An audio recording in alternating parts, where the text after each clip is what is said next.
బుధవారం రాత్రి మేడారం సమ్మక్క సారళమ్మ మహాజాతరలో భాగంగా రెవెన్యూ శాఖ మంత్రి పొంగులేటి శ్రీనివాసరెడ్డి కుటుంబ సమేతంగా అమ్మవార్లను దర్శించుకున్నారు. జాతర ప్రాంగణానికి చేరుకున్న మంత్రికి ఆలయ అధికారులు, స్థానిక ప్రజాప్రతినిధులు సాంప్రదాయబద్ధంగా స్వాగతం పలికారు.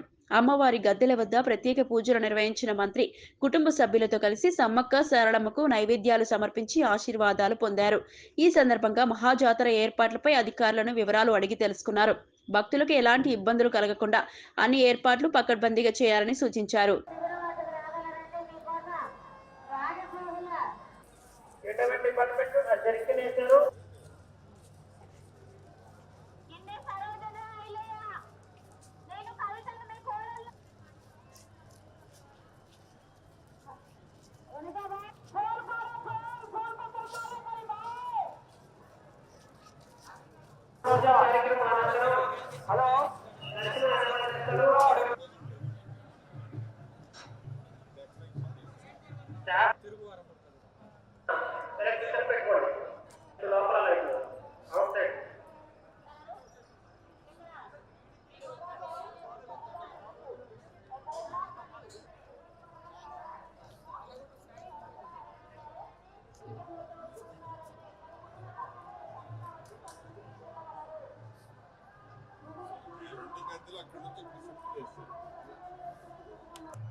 సమయం పాటిస్తే అమ్మవారి దర్శన భాగ్యం చాలా ప్రశాంతంగా చేసుకోవచ్చు.